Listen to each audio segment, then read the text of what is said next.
Boys are basically from Vermont, some from New Hampshire. Mr. Gator, I forgot to start And filming. they were a group I of forgot to start hardy filming. people. They lived in the mountains. And they weren't about to let some king tell them what to do. Green Mountain Boys lived in Vermont. New York thought it owned Vermont. New Hampshire thought it was part of New Hampshire.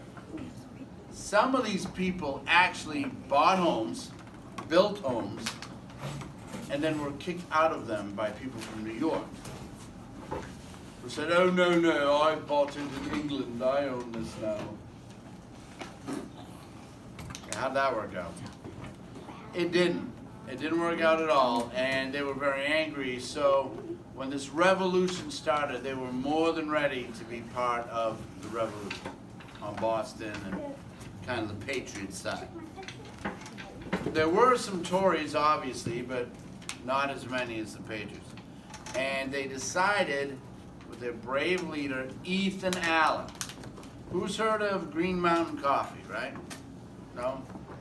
That's for Vermont. Who's heard of Ethan Allen Furniture? It's kind of famous. You've heard of it?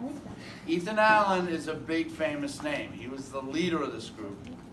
And they went and captured a giant British fort that didn't even know there was a revolution going on. They were all the way out in New York. They heard some rumblings. News traveled slowly. There were no TVs, no cell phones. So they really didn't know that the war had really started. So they went over and captured the fort before they even knew what was going on.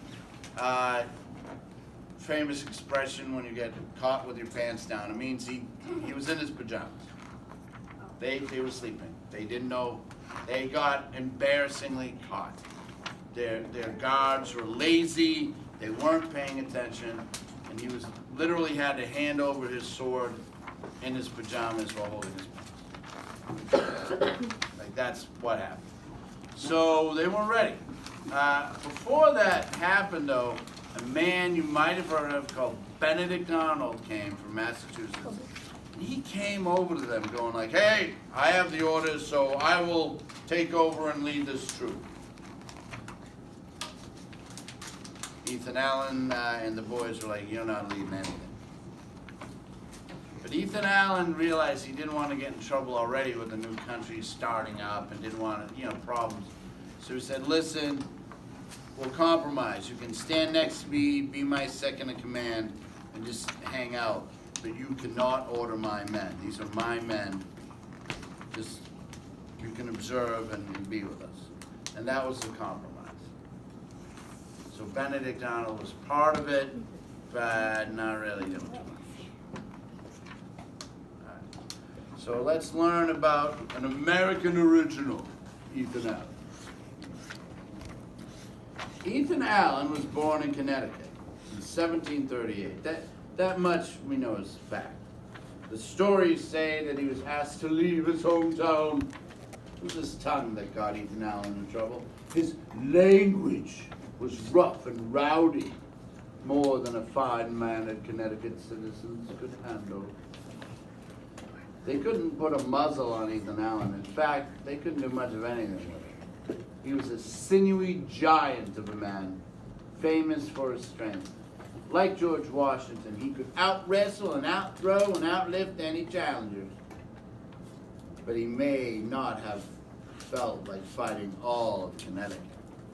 What does that remind you of? He could outfight anything. Remember learning that in Tall Tales, right? Kind of? A little bit. Ethan Allen was kind of like that. He was like a big, strong guy. So off he went to the New Hampshire Grants to farm and speak his mind. The New Hampshire Grants was the Green Mountain land between New Hampshire and New York. That is now Vermont.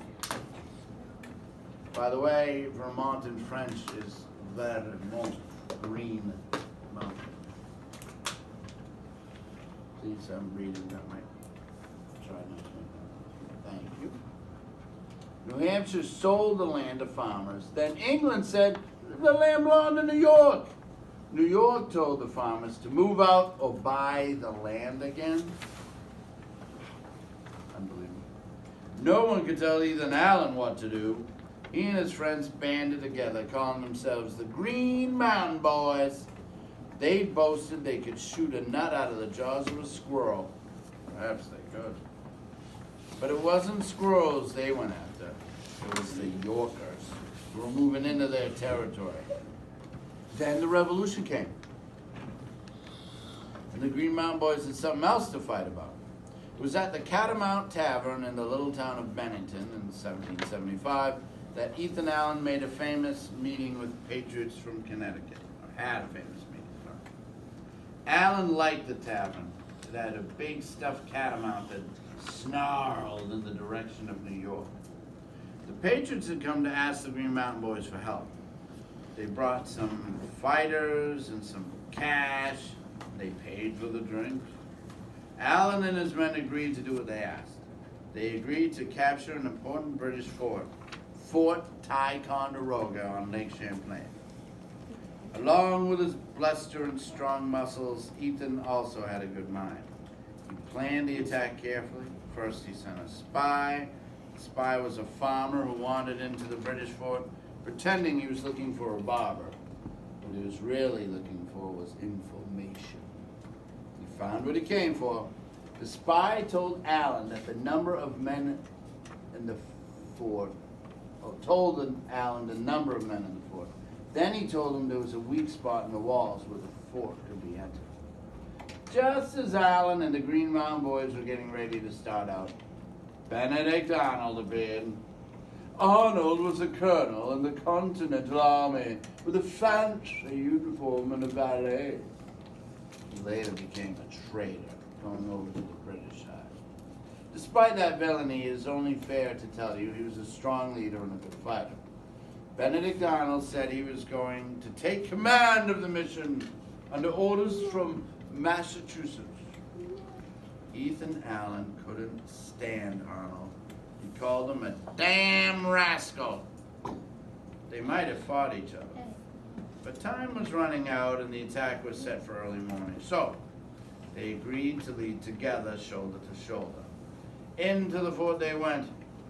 Benedict Arnold like a proper soldier, and Ethan Allen and his men howling woo whoops, woo woo woo woo, like Mohawk Indians. A startled sentry ran for his life. Then a British officer appeared with his pants in his hands. He hadn't had time to put them on.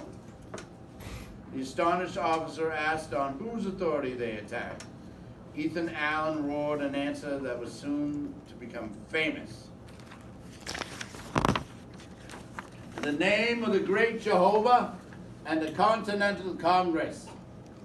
It wasn't much longer before the fort, its cannons, and its rum all belonged to the patriots. So a problem with the rum, of course, is they took it and drank it and behaved well. Another thing, the great Jehovah.